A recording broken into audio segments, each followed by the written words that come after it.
مشتریمانەیە بڕوا بکە لە چارێکێکا لەوانەیە 12 چاو بخۆ من پێشتر سەر عەرەبانە بوو چای خەڵوزمە بوو لەسەر عەرەبانە خۆی گەورە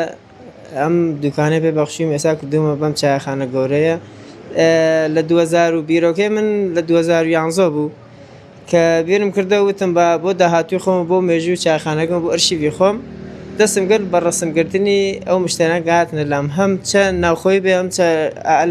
لە دەرەوە هاتوێتن یەکەم ڕەسمیشم خوار لێ خۆش بوو کاک بوو وەهاب بوو وازان 2016 بوو یان 15 بە ئەمری خۆی کرد یەکەم ڕەسم بوو وێنانەی کە لێرە نوێنەی مشتریەکانتە بەڵێ من وەڵی ئەوەی کاتوێت دەلام لە سەرتاو بە ئیجازەم لێ وەرگرتووە ئەگەر خۆی هەزامەتی یا بێ میش یەک ڕەسم کردووە ئەگەر ئەو کە ڕازینەوە میشین منەگەوە ڕەسم ئەزانی چەند وێنە لە چایخانەکە وازانم تا ئێستا 4000 ڕەسمی مشتریم لایە کە چایخانەکە هەموو بەڵێ زۆربیان نزیکەی 900 تا 1000 ڕەسم لە چایخانەکە داوتیوە هەر شوێنی ئەوەمە ئەی شتە کولتوریەکان چۆن شتە کولتوریەکانش وەڵی بیرم کردە وتم ئەو شتانێک وردە وردەکە خەریکە لە ناوچەیەکە لە مەتەقێ بە هۆرەمان هێناوەچێ من وەکو زیندوکردنەوە کەش تا چەند کەشتێکیشی کەمە کەشتەکە هەر وەکو گە زیندوکردنەوە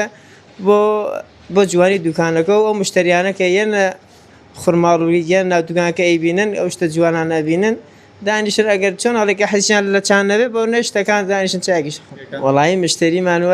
مشتریمانەیە بڕوا بکە لە چارێکێکا لەوانەیە 12 چاو بخۆ بڕوا بکە بەڵێ ئەرەوەڵا لە چاخانەکە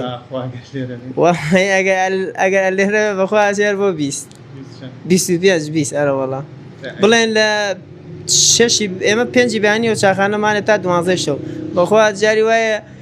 بەبیانە لە بە هاتووە لێ کە دانیشتووە بە هەشتای خواردو بەسەرێکەوە